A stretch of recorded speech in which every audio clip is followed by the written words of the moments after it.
Hello, this is Cara from Cara Tarot with my little belated May Decks in Review 2025.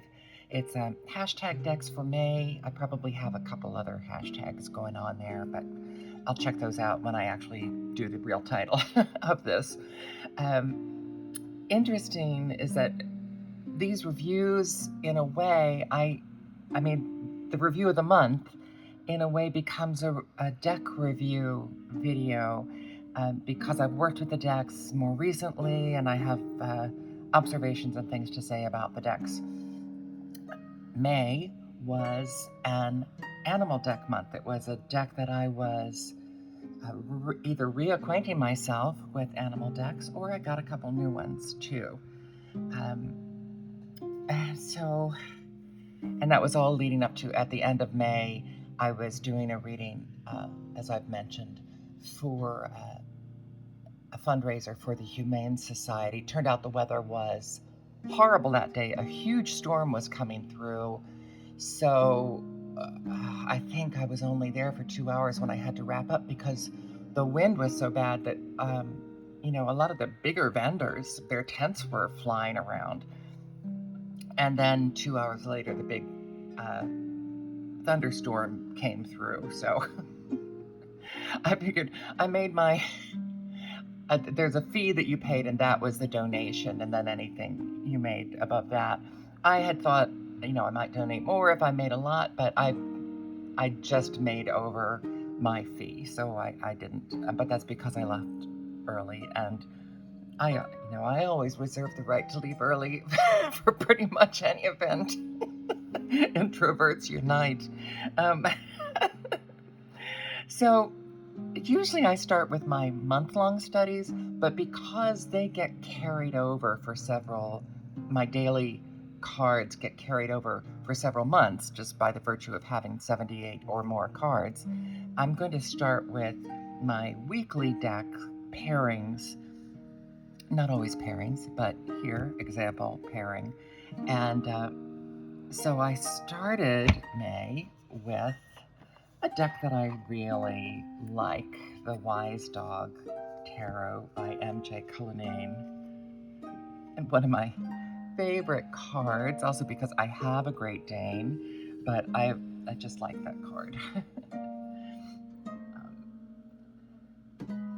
And then this, it's not even called an oracle deck, but it really is structured, and the descriptions are structured like an oracle deck. The animal allies, birds. I knew the styles would go very well together, and I think you'll see that. So the Wise Dogs decks, I could recommend that really to any beginner. The Wise Dog deck it's very faithful to the Rider-Waite-Smith theory. So if you had just a regular Rider-Waite-Smith book and this deck, you could get all the things you need out of it. I also think that her choice of dog breeds in general was really smart for this deck. I just think it fires on all cylinders, as I say. It is a traditional Rider-Waite-Smith, except for the fact that they're dogs instead of people. And so that makes it very easy to work with, very easy to learn with. You still have most of the symbols that you're going to have. Oh, look at that. Most of the symbols. And she even manages to capture expressions, I think, that work very well. Oh, I'll just say these are little things that I actually keep on my tarot shrine area. These were two dogs that I had at the same time, a black German Shepherd and my platinum and white Old English sheepdog, so basically all white girl. And this is my remembrance for a cat that I had, a black and white kitty.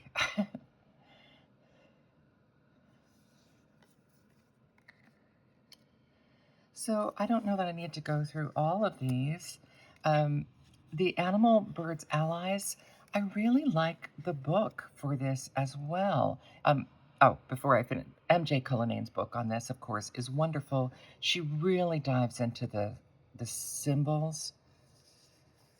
The Bird Allies is structured really nicely with the bird's superpower, the wisdom, when it appears, and that would be, I think I would go for this one if you just wanted to get a quick meaning for the card.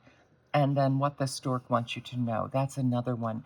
So when I've used these oracle cards on my Instagram, I'll usually go for one of those latter two as a meaning. And then usually what I do on Instagram is I read the meaning in the book, and then I kind of synthesize it into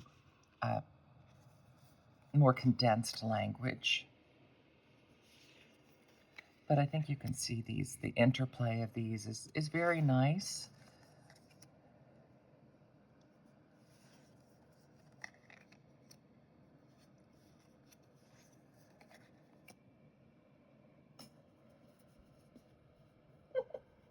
He hasn't come up yet in any of my work with it, so that's interesting. Okay.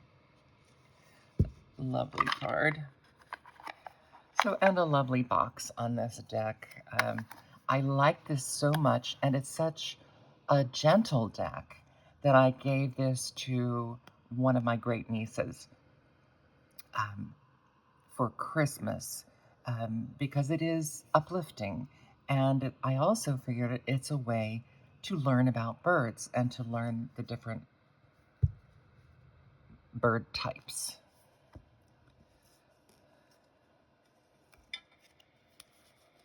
And the Wise Dog Tarot has a nice sturdy box also.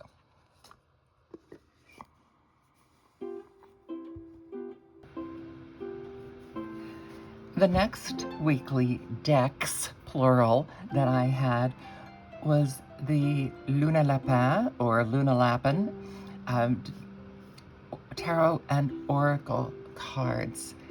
I had this on my wish list for a long time, went back and forth about it, like, do I need another cute animal deck? But because I was going to the Humane Society, I wanted to have dog, cats, and rabbits. And it is a lovely deck. Now, I keep the oracle cards separated, really sturdy box. And there are a lot of knockoffs of this deck. So I will say you need to be careful. And what I did is I went to the Etsy store, to the Tazama store, which is the official publisher for this.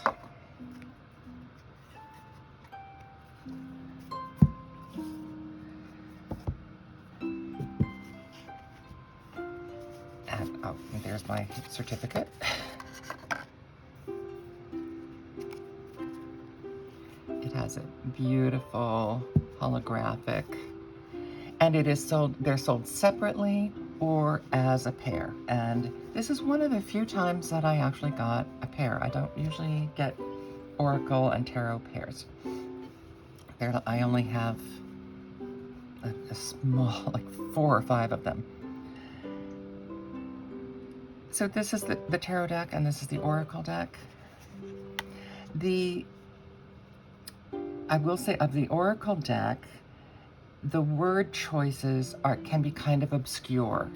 So either you have to read these intuitively, or you have to go back to the book. And the only thing I wish that the book for the oracle cards was alphabetical, because you've just got to kind of search through to find them. Oh, for the tarot cards, I will say, when I got this, it's here, English version. It says new, the guidebook in English. Well, I think it was done by AI, because some of the things are both oddly poetic and make no sense, or they are so grammatically wacko that the sentence starts 2 or 3 times before it completes.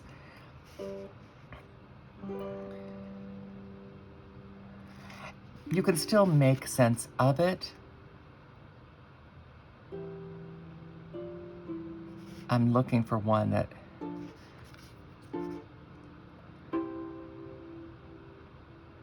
it just doesn't. It not only sounds like someone who doesn't speak the language. It has, as I said, it has some sentences that have like 3 nouns at the beginning. It's just wacky, but I will say, I think that might be how a rabbit would talk. Having had rabbits, I think that might be the way they would handle things. So it makes me laugh, which the deck does. So I'll just start showing you. Traditional Rider-Waite Smith, all the way. Again, a deck you could very easily learn with. Almost all the symbols are there. See, look, there's the ram and the ram's heads on the throne. The mountains in the background. You get a great deal of what was there in the Rider-Waite Smith imagery with just a bunny instead, which just by virtue of being a bunny deck, it can soften the meanings, even though it doesn't pull any punches, which is definitely something I like in a sweet deck. I call them sweet decks. I want to be sure that it still has all of the tough stuff, because what I value about tarot cards is they represent all of life, good and bad, dark and light.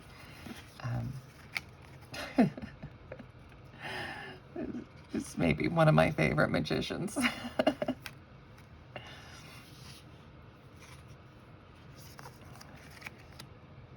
I believe all of the knights are riding on a horse in some way, if I recall correctly. There's a lovely soft feel to these cards. It isn't, I wouldn't call it soapy. It's almost like a bare rose petal, and very flexible cards.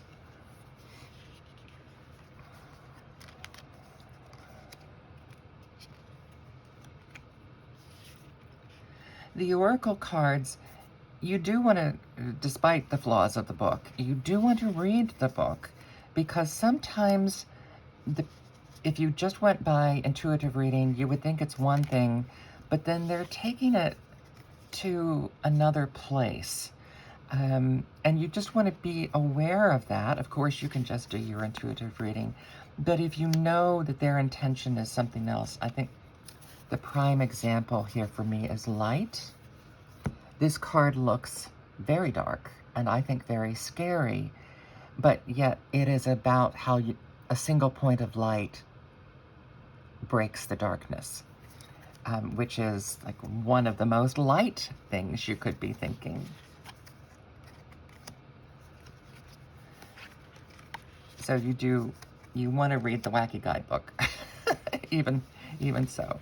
And when you're looking at the tarot cards, you don't need the guidebook because it is traditional Rider-Waite Smith, but it certainly can give you a good laugh. If you're somebody who is an English as a second language person, this guidebook would be pretty hard for you, I must say, because it's so poor.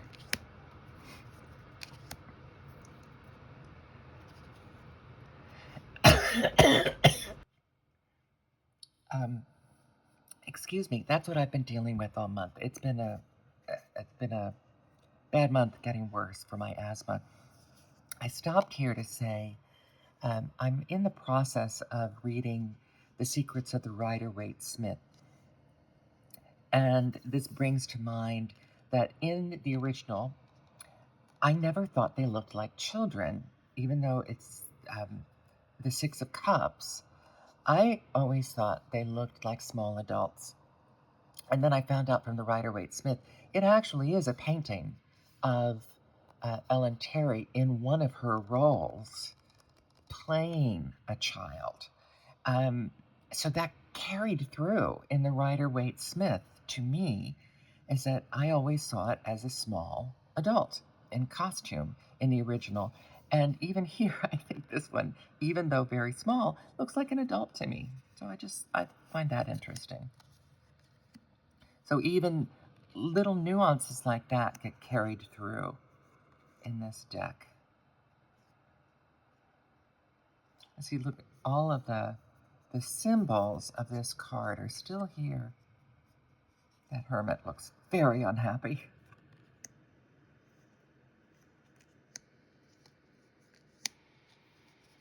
One of my favorites.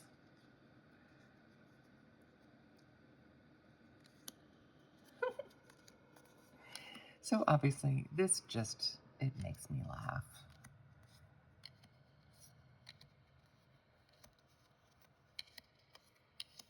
I'll speed it up a little bit. Many of you will have seen this deck.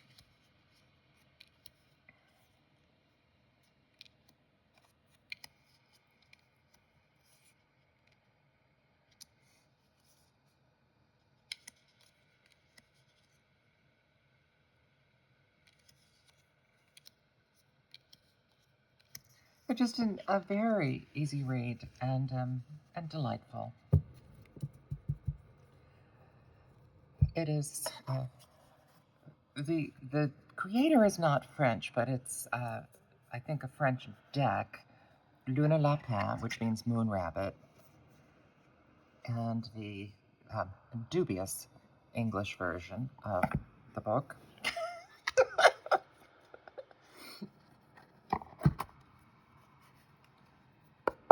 And this wonderful deck. And it is by Canetsart Semonoprat. And the lovely holographic images that pick up the edges of the deck. And now we get to my favorite pairing of the month, and a surprise too. A couple surprises. This is the Parisian Sibyl. I got the lid on backwards. The Parisian Sibyl.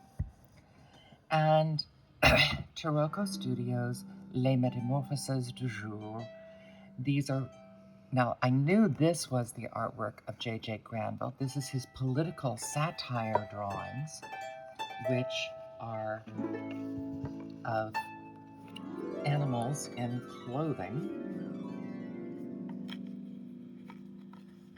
The book isn't much. It's fine. It can help you sometimes with because some of these can be a little harder to read because they were initially political satire, although, as we know, there were definitely political elements of the original cards too. What I didn't know, I had used this much more. This is newer to me. I knew the drawings would go well together. I completely, if I knew it, I'd forgotten that J.J. Granville also did these illustrations, or these are based on, both of these based on his illustrations would be probably a better way to say it. Now, of course, this deck is a little more like a Lenormand, although it's still different too. So it has a lot of cards to tell you how to use it. I tend to use it in the way that I use Lenormands. But the big surprise was this deck. I love this deck. I love reading with this deck. I love the nuance that not just the animals, but the faces, the situations. Now, granted, I'm a history buff, so that aspect of it is an enhancement for me because I came to history kind of through costume history. Now look at all the insects. If you are somebody that's creeped out by insects, you will not like this deck. I do read reversals with this deck, so that's why they're coming up reversed. So I came to my history through my interest in fashion and then learned more about history. And so some of the nuances of what people are wearing and what class that makes them might not be as obvious to other people. Um, this is a fascinating Three of Cups, and this is where it diverges a little bit. And this is where you have to use your intuition with this deck, because even if you know the traditional meanings, it is changed quite a bit here. So who are the three in this? There are 5, and if you include the beetle, there are 6 characters in this. So what I came to is that these are the 3, and these are all beggars of some sort. We have the musician working with this person getting the money from the rich lady. So some of these are darker. They're not. It's interestingly, you would think the images are playful, but because they're political satire, they are darker than what you might think. And of course, that's right up my alley. Beautiful, beautiful 4 of Wands here.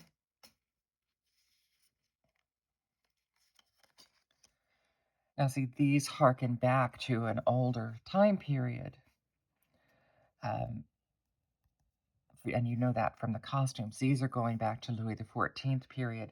However, in the 1930s, there was a vogue of bringing back the Louis XIV styles, sometimes reinterpreted, but some into a more modern style, and sometimes not, sometimes very legitimate.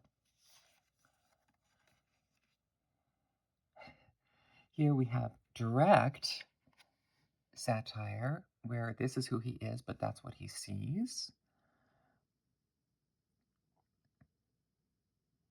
Unless that's his ancestor.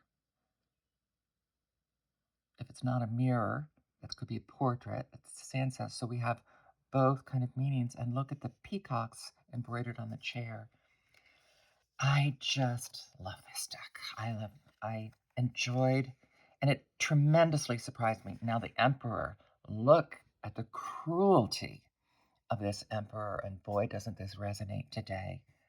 Not only is he in charge, this messenger is just trying to bring him a message, and he's forcing him down to bow and scrape, and his queen is just laughing at the misery of this subject, as well as the jester is even laughing, just the cruelty of that emperor. Unfortunately, it's my birth card, and that's often how I feel about that card. Phew. The feel of these cards, again, is this is, I guess, more of a waxy, soapy feel, but it just feels delightful. Now, there is, or was, above a studio deck using the artwork of J.J. Granville. It was a little more highly colored because the backgrounds were colored. Um, that deck is out of print, and because I knew that these were usually magazine or newspaper illustrations, I'm fine with the lack of background color in most of them.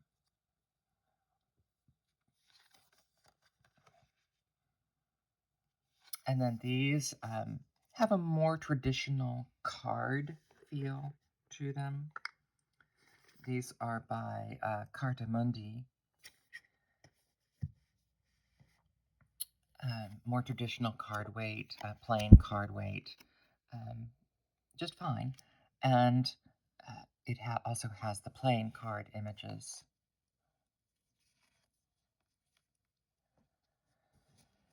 So, a surprise favorite for me, Les Metamorphoses de Jour by Taroko Studio.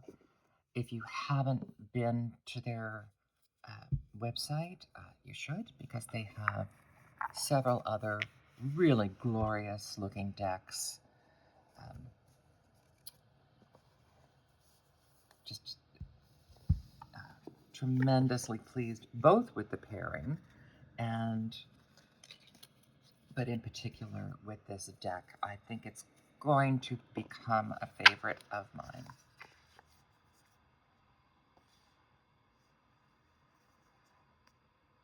Not for tradition, not for beginners, because it doesn't have any of the traditional symbols of the Rider-Waite-Smith.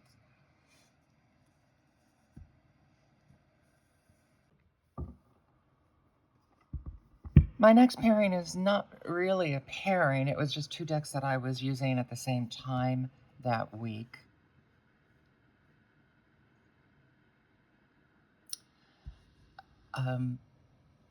Now you may notice, those of you who've seen, I did not use my Musecat deck this month because I knew I didn't want to take it out into the open. It is one of my favorite decks. It's highly decorative and gilded.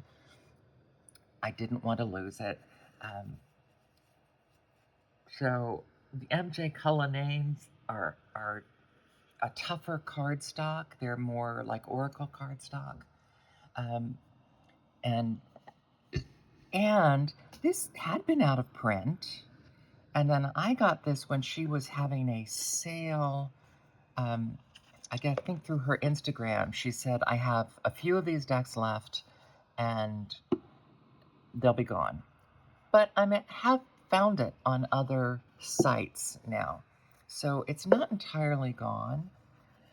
To me, it is very, very much like the Wise Dogs in that it is incredibly traditional Rider-Waite-Smith. Again, the heavier Oracle card stock weight. I think it is absolutely traditional, easy to read. Again, I think the cats are well chosen. Slight predominance, I just noticed recently when I was reading with it, I think a slight predominance of white cats. But it's, it's slight. So all of the symbols are there, as well as other imagery. And once again, she details here energy attributes, positive and negative, and gives kind of a little story about each card and the particular cat that it was dedicated to. Different from the Wise Dog Tarot, where she really breaks down every symbol. Sometimes because she uses different symbols there. Like she'll talk about specifically what orange birds mean, or bluebirds, or this flower. In the Wise Dog deck, she'll break that out. That isn't broken out in this deck. You just kind of have to know your Rider-Waite-Smith symbols and other symbols.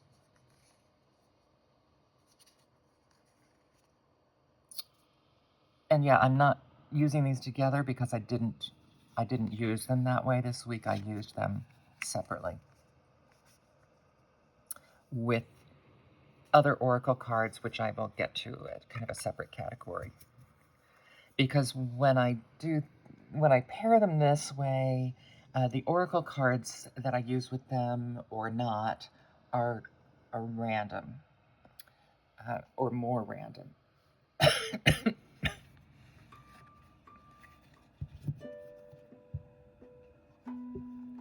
Now the Anima Mundi.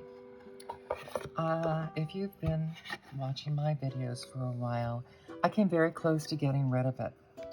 I found it to be ice cold in readings. I felt like it didn't give me anything, although I love the drawings. And then, in spite of feeling that way about it, I decided, okay, well, I'm going to keep it because I like the drawings so much. And I like the whole concept of a deck that is devoted to making you more aware of the environment. That I I decided to keep it. And I do like, I mean, the box is very solid. Oh, and this is one that I got a dupe before I knew about dupes, and a fake deck. And interestingly, one thing I liked about the face deck is that it added colored borders for each suit. But I still got rid of it because it was a fake deck, and I just couldn't deal with that vibe. So then I went to her website and bought this. It has a beautiful, heavier weight cardstock, still flexible, not as heavy as the Grimalkins, not as heavy as Oracle weight, and a linen finish. And it's not a super slippery linen finish. It's more what I would call a dry linen finish. So it has a very nice texture to it.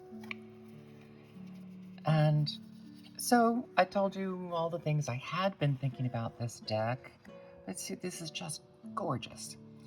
And then I realized, I think she refers to this as a Rider-Waite-Smith inspired deck. Well, look at this. I would call this enhanced pips. It's very pippy. And once I kind of said, oh, just think of it as a pip deck, it came through for me. So, like that. Yes, it has the background, but it doesn't have the kind of storytelling that Rider-Waite-Smith has. This is much more like enhanced or decorated Terra de Marseille for me. And so that is one of the more storytelling cards. But this, I mean, this almost reminds me of Pagan Otherworlds, where it is hybrid, if you don't want to call it decorated pips TDM. But once I started thinking of it as a TDM deck, then it just made sense to me, and I love working with it now. So it's one of those, I'm glad I kept it for the artwork, and now the things that I loved about the beauty of the deck now are able to shine forth, because I'm not expecting it to be Rider-Waite-Smith. I'm not looking for those things in it. And so it comes into its own. See, there you go. Does that say Rider-Waite-Smith, or does that say Terra de Marseille to you?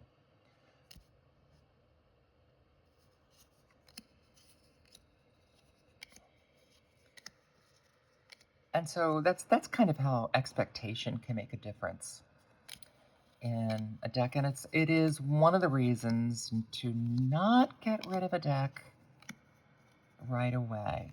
So now I love this deck, because I always loved the illustrations and the artwork. The other thing that's a little static about this deck is many times the animals are just standing there staring at you. Many times, like here's another one.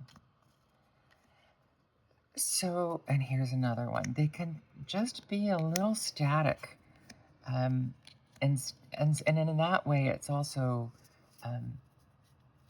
more presentational and less storytelling. Here's another one. Here's another one. So that was something else that seemed called to me.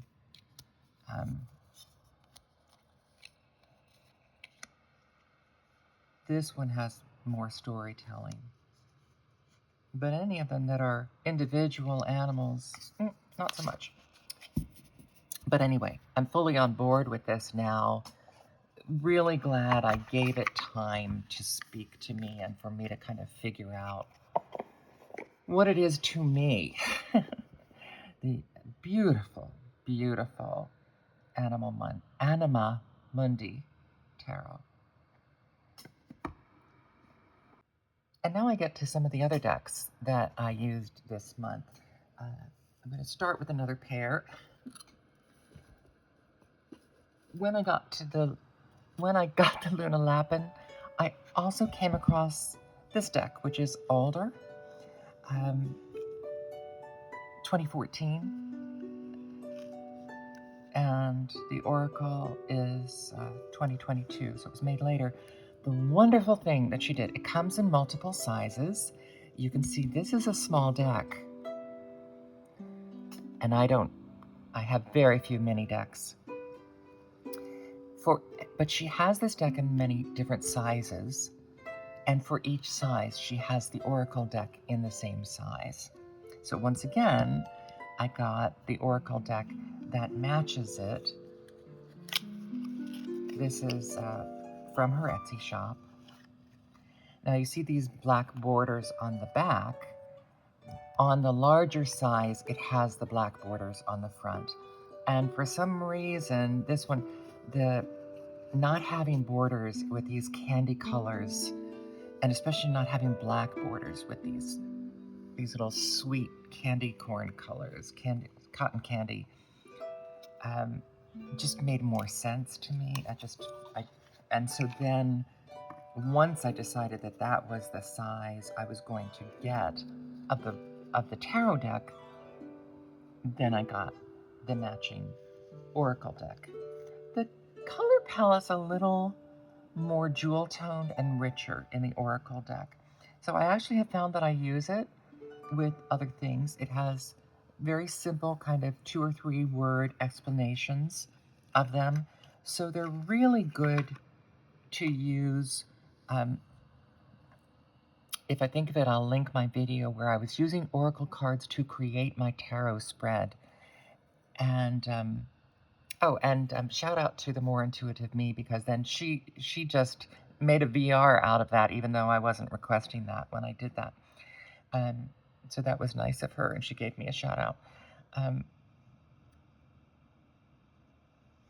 So I think of these almost more like Lenormand cards because of the one word, and they're very, very direct.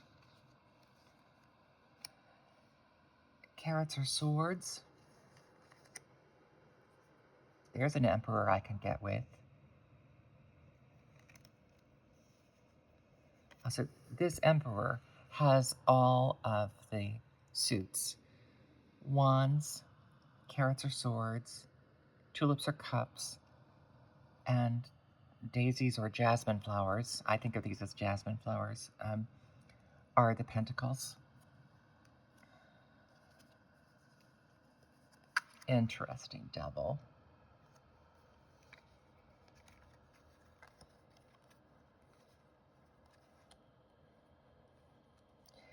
And some of these, like this dream, it kind of echoes the tarot cards too. I just love this deck. I just love it. It's so sweet, but again, it doesn't pull any punches. Look at that hermit. It is missing in symbology. Okay, the downside, okay. It's missing some of the symbols, so it's not a good learning deck. And also, there will often be, like, for example, if the Three of Cups only has one rabbit. And that's kind of a miss as far as I'm concerned. It's like, if, the Three of Cups is about community. And so some of them will only have one bunny playing alone, even though it's a card that's about community. And so it misfires in that way for me. But for me, that's the only misfire. Here, Eight of Swords. So very different kind of symbology and intuitive message going on in this from the traditional Eight of Swords.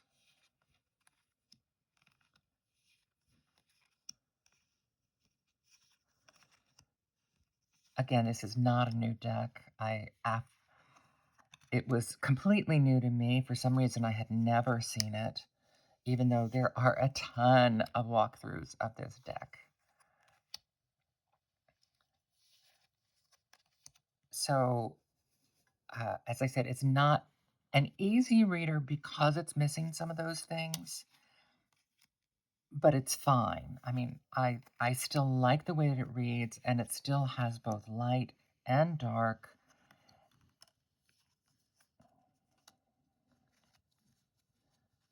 Here, so there's the Nine of Pentacles, and she often is alone, but there's none of the other. There's no bird, there's no snail, there's no a lot of the things that there isn't even much greenery. They're just the pentacle flowers. I mean, yes, it's green, but there are no bushes. You've just got a rock wall, which would read very differently from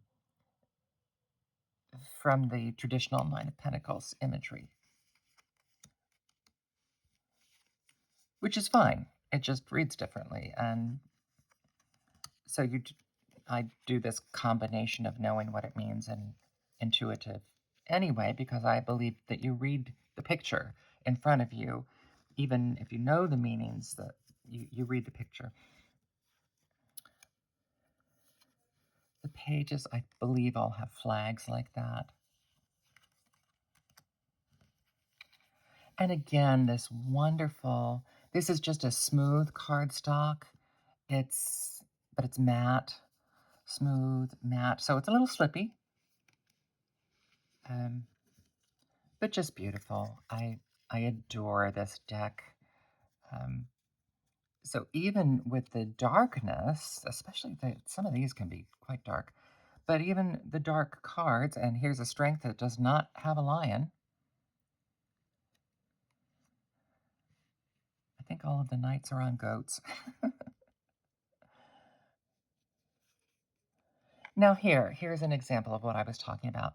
The Three of Pentacles, it's usually about apprenticeship and mentorship and teaching and working together, and this has none of that because it has a solo rabbit. And I think it might be the threes in general in this deck that to me, they're just missing components. I mean, it wouldn't have been hard to have three bunnies. But that's certainly not a breaking point for me with this deck. It's something that I know about it. And I either, then I often in readings, I will acknowledge what the traditional meaning is. And if the traditional meanings are highly divergent, I'll acknowledge that too. But then I'll say, let's just look at what's in this picture. And then I start getting the person to talk about it. And then I like a conversation. I think that helps everything in the reading. So Nakisha van der Hoven, just adorable. Sweet little deck, sweet little palm-sized deck. You're not going to hear those words from me very often. So now I'm going to get into the oracle cards that I paired with decks. I did use the oracle cards from the Rabbit Oracle. And then these two were just sitting on my desk. So depending on what deck I was using,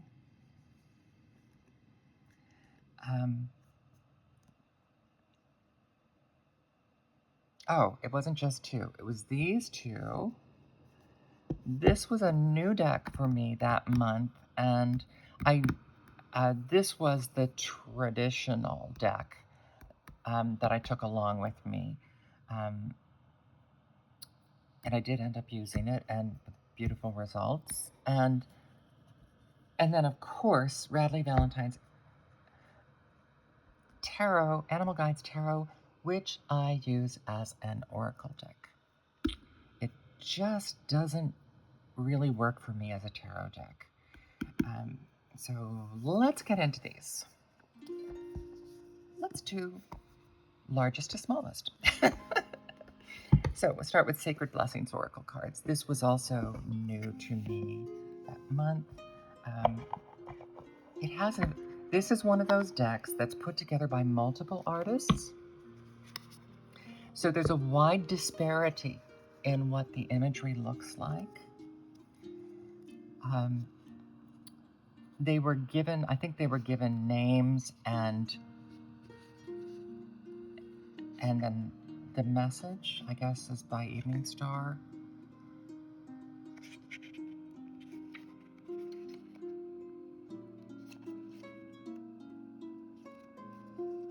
It's really hard to know who actually wrote this, quite frankly. Let's see if it says the Evening Star. So, and then there's a website, Evening Star Online, so you can find out more about this person. Her, she, her.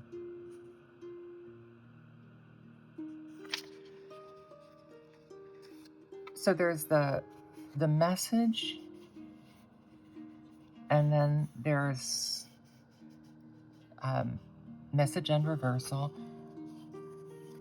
I have not used the book very much. Even though, as you see, it only has one word.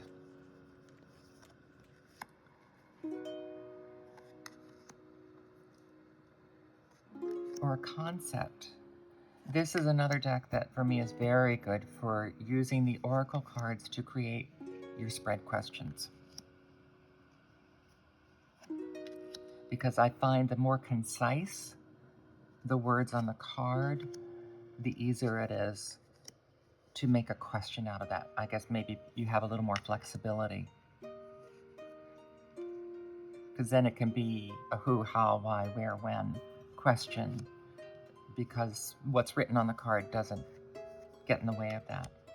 So you can see already a wide disparity. It is oracle, a lighter oracle weight, a smooth matte finish, not rose petal, but just really soft and smooth. It's lovely.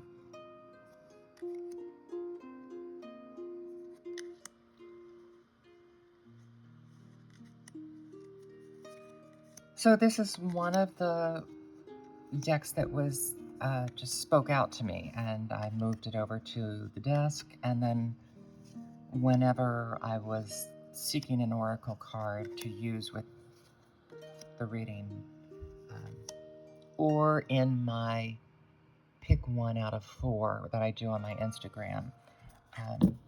This is, for me, a little harder to use for that because it only has one word, and then I feel like I have to add more writing in the Instagram.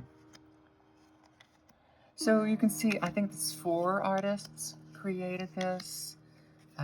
So you can see a distinct difference in them, and some people would see that as a lack of cohesion, like this is quite different from this. That doesn't bother me because I'm usually using oracle cards one at a time. So that is the Sacred Blessings oracle cards.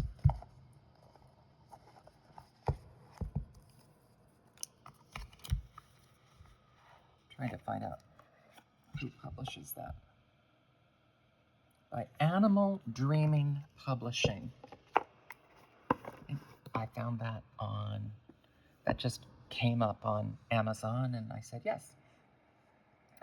And then I was using the Doreen Virtue Mary Queen of Angels cards. This is an out-of-print deck, and it's something I went looking for as an out-of-print deck and was able to find. Lovely, lovely version. So this has both the term and then a meditation kind of, or an explanation. Oh, you're in the wrong place. That is,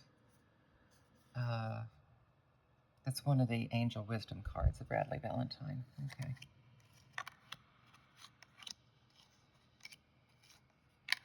So I just think these are beautiful. Shiny, gilded, medium heavy, not super heavy, but definitely heavier than regular playing card weight. I'm so glad I was able to get this deck. I'm not a huge fan of Doreen Virtue, and I'm of her decks. But when it hits, it hits. Then Radley Valentine. I have 2 of his decks. I feel pretty much the same about both of them, even though they're kind of hit and miss with the images for me. I really don't use his guidebooks at all. There's so much written on the card, which can be great. And I will say, I like what he has written on the cards. This one, of course, I got because it's animals.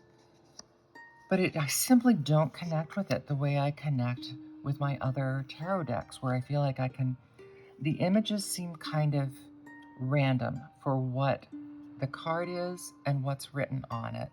No, I will say, this fits with this. The image, not so much. The image is just kind of a random, adorable, lovely painting of an animal. I don't necessarily feel that it connects to what the card is or what's written about it. What I will say is I do like what it says. So I just realized I would like this as a study deck to augment my thoughts about a particular card in another deck.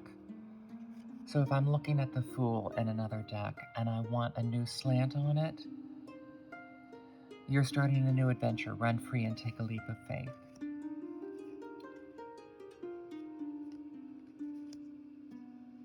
Strength. True strength is displayed through kindness, forgiveness, and compassion. You have tremendous personal power and courage. And this is that borderline with affirmation cards. And I have affirmation cards, but it's why I don't connect with this as a tarot deck at all. And the same is true for his other deck. I like the artwork. I like what it says. As I said, I might even use it to connect with another card in a different suit. But to me, these are oracle and affirmation cards, and they are oracle size and oracle weight. So that all kind of fits. Sometimes you can put a tarot system on something and it still doesn't really work. If it works for you, great. And it would be an okay learning deck, but again, the images are so far from any of the traditional decks that I think it's not a good learning deck because it's not going to help you learn the symbols and the thought process that goes with the rest of that card. And then things are renamed. This death card is renamed Release. It's overall, these are soft decks, and that's part of their purpose, and that's okay. So again, tarot setup or not, I consider this an oracle card or affirmation card, and that's how I use it.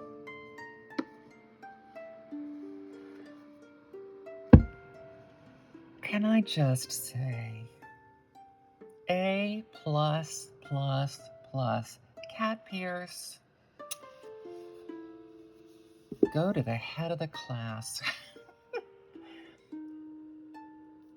It took me a while. I saw the artwork of this deck, and it's very not traditional for me. Although, right about the same time that I got this, I did get the Rainbow Brain Skull Oracle looking at this.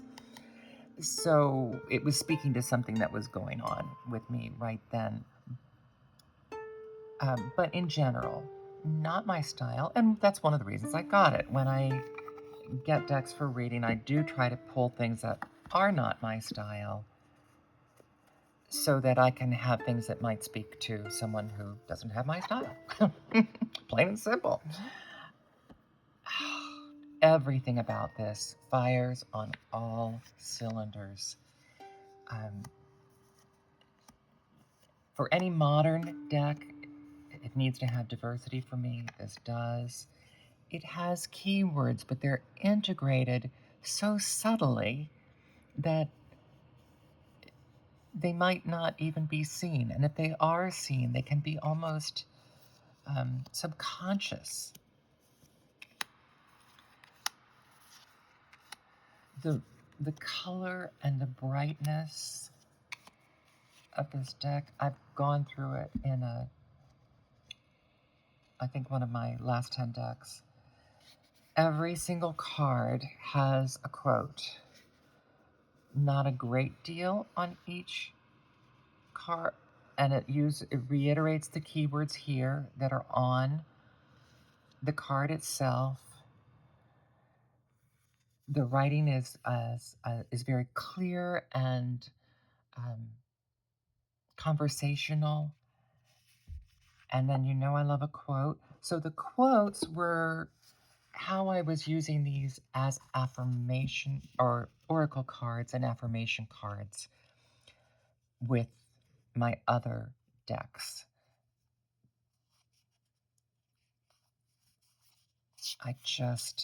This is a total winner.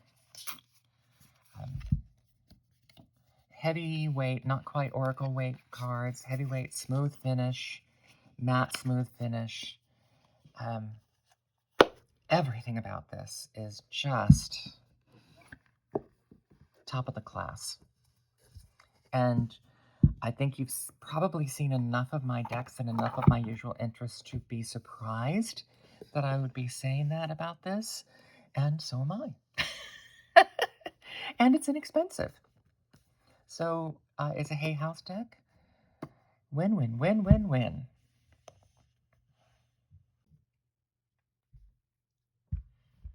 So now I'm going to get to my monthly daily pull, or daily pull, not monthly, my daily pull decks, scripture cards, and general readings.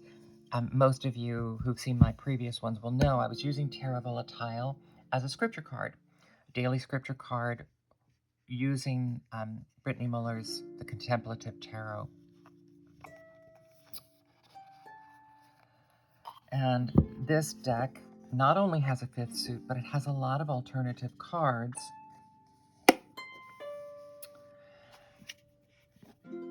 And I have said before,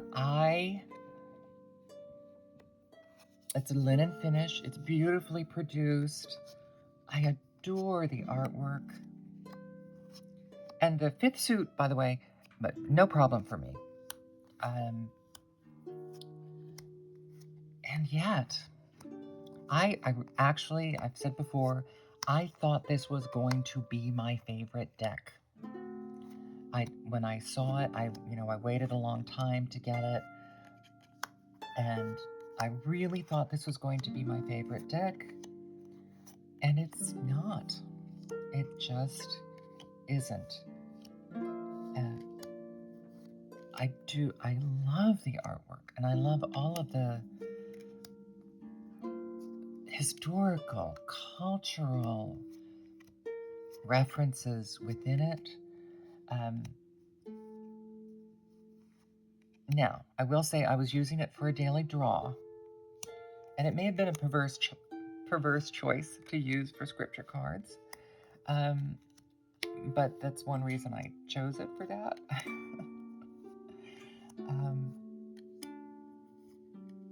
This is a deck, I think I told you, when I first started using this deck, like right now I look at this and I see brilliant color. When I first started using this deck, I literally felt it had a shadow over it, and then I couldn't see any of the images very well. That shadow lifted through the daily use, and that was really one of the reasons I did that. Now here are different examples of the Lover's card here, or the Two of Cups there.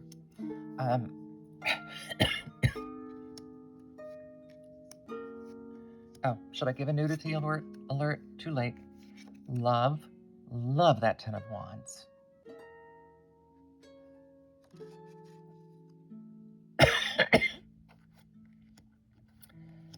So it has cleared up for me. Some of these images are dark and muddy. A lot of the wands are darker. But again, I thought this was going to be a favorite deck, and it just isn't, and I don't really know why, and I guess that's okay. I'm glad I have it. At one point, I was thinking, oh, I'll get that super large version because I do like large decks. But then I realized I don't connect with this. Here, we have multiple devil cards again.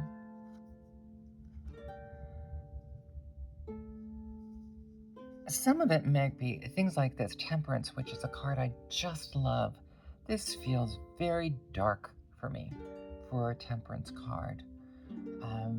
Dark and moody for me. Look, Death even looks brighter than the Temperance card. We have multiple, these are the multiple death cards. Kind of Swamp Thing here, and then the more traditional image.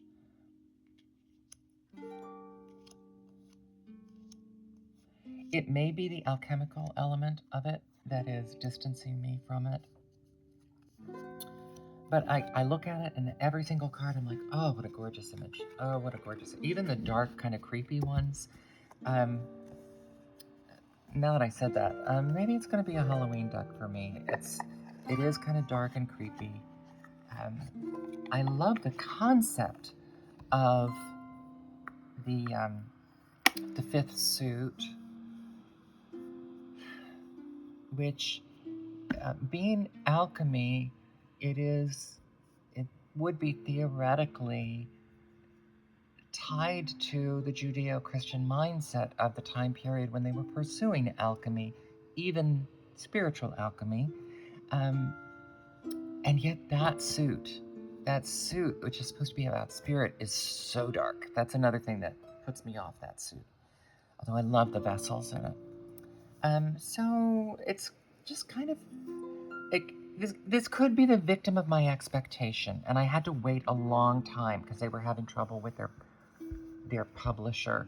So I waited a long time, all of that time, assuming that it was going to become a favorite deck, and it isn't. It simply isn't. It remains kind of a picture book for me, if you know what I mean. It's like lovely to look at, and I certainly can read with it. I just, it doesn't call to me, at least not yet. Now to the opposite extreme, Influence of the Angels. You all know how deeply I adore this deck. I still haven't done a full, inexpensive deck. Not great for beginners because it doesn't have some of the traditional symbols that you would expect, because it's using classic paintings, which I adore. Collage deck, modified classic paintings. This was my monthly focus deck, as well as having recently finished working with it as a quote card. And then I picked it up again for a monthly focus, thinking that I would learn. That's Francis Bacon. I know that one. I can't remember his name, John somebody, but I know he was instrumental in beginning the Civil War on the side of abolition, so love that. I personally find this to be the grossest devil card of any that I have. I don't know why I find this so gross, but that's okay. I like this card, but I don't feel this art style. It's more Victorian art style. I don't think it's in keeping. And the Six of Cups also is, I feel like, a divergent art style. But for the most part, it fires on every cylinder. I want to remind people, if you're not going, one of the ways of finding out of a deck what you really think of a deck is to go through card by card. And I did this with another deck recently. And I found out that it wasn't that I had a problem. It's one thing to break them out as cards that you need to grapple with because they're bringing up issues for you. That's valid, but that's different. I'm talking about just you don't like the imagery of the card. You don't like the way it, for a variety of reasons. You don't like the image itself. You don't like the way it fits with the card it's supposed to represent. And in this deck, I'd say there might be 2 cards. So that's a very good percentage, which also speaks to why I love this deck so much. I just did it with another deck, and a deck that I actually thought I liked better than this. And then I realized a third of the deck, I really had a problem with something about the representation. The book is not here. So anyway, that was my answer for that deck.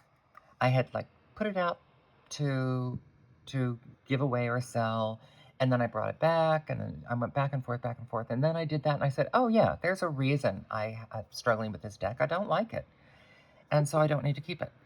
The book, of course, I am still using for the quotes in the general, as an additional quote for the general readings on my YouTube and Instagram. The affirmations for today. I do a scripture card and a general affirmation. So I'm using the angelic message from these with the Tazama African Tarot. So this isn't the whole deck. This is just a portion of it. I've shown this several times before. A heavy rose petal finish, which does make it a little sticky. But I love everything about this deck. The African ancestry, the additional information that's available online, the straightforward representation.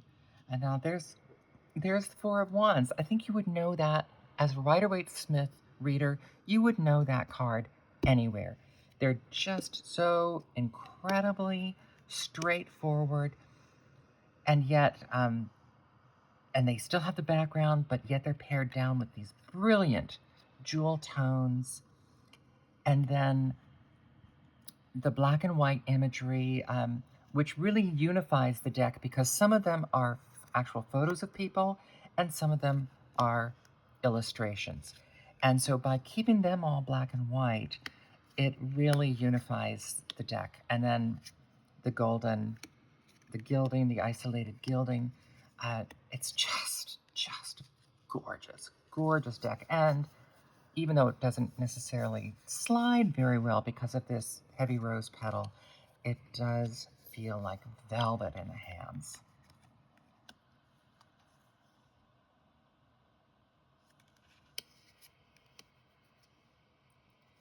And it's funny, I had worked with it a fair amount and never noticed these hands. They're not holographic, but they almost give that effect.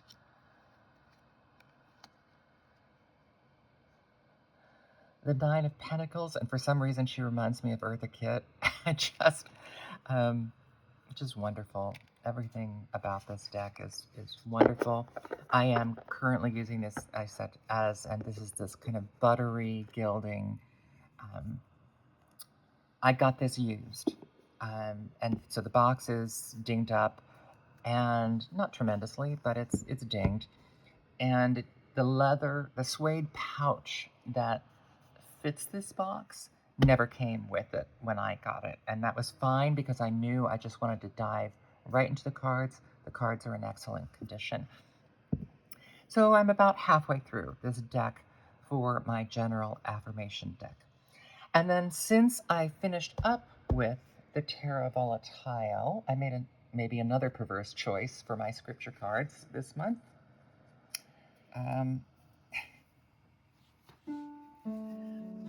My favorite, one of my very favorites, the Naibi di Giovanni Vacchetta, Il Mangello edition. I just think this is one of the most beautiful decks that I own. This is the deck that, although I already read Pips by the time I got this deck, this is the deck that made me love Pips. These are decorated Pips, definitely. Each one has its own decorations, its own unique decorations. Um, Lots of musical instruments in this deck, so you know I'm going to love that. Just the coloring of it. I think there are other versions of this. I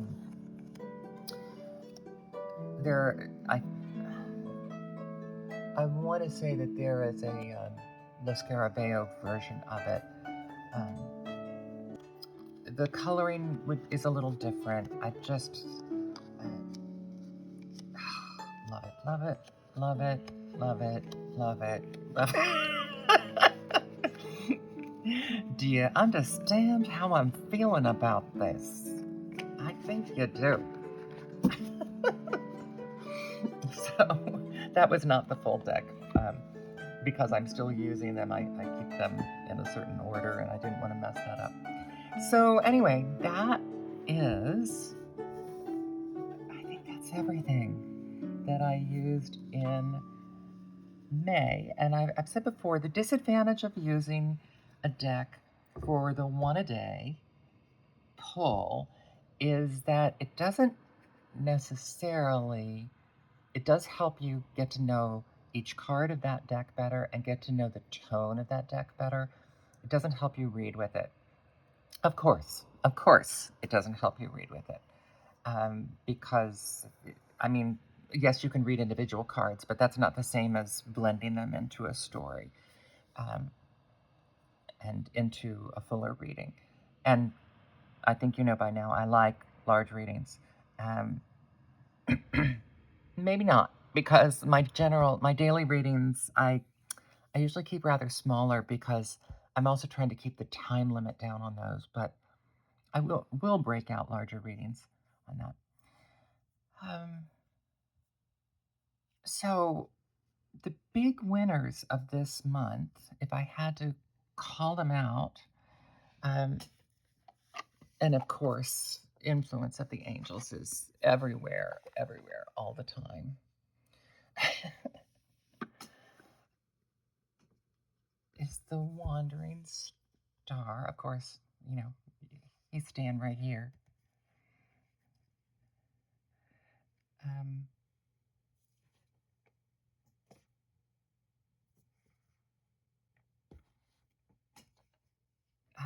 If I had to keep it to 5,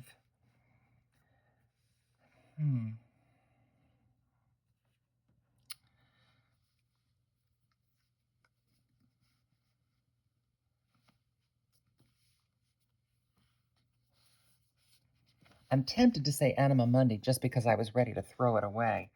And there's something to be said that the one that evades being thrown away. But here, if I had to say my top 5 for this month, there they are. So for last month. Now this month, I'm delving more. My weekly pull, weekly decks are more about. I do kind of have a theme for each month. It's about decks that are a little more random and that I either haven't used or I haven't used as much as I like to because I like them. And then the month after that, I think, is my floral month. So get ready for July to be floral. And then I think August is going to be dry. Decks that that kind of associate with desert climates. But I'm not sure. All those things, of course, are subject to change because they're just plans. But as I've said, I schedule my decks, and one of the reasons is I want to be sure I either get familiar with new ones or remain familiar with ones that I've used before. And even if it's just a couple days out of 1 week, that maintains my feel for that deck. So that, and when a client comes in, if they look up on the shelf and say, "What's that? I want a reading with that," that I'm there, that I can do it. Have a lovely June, and I'll talk to you soon. Thank you.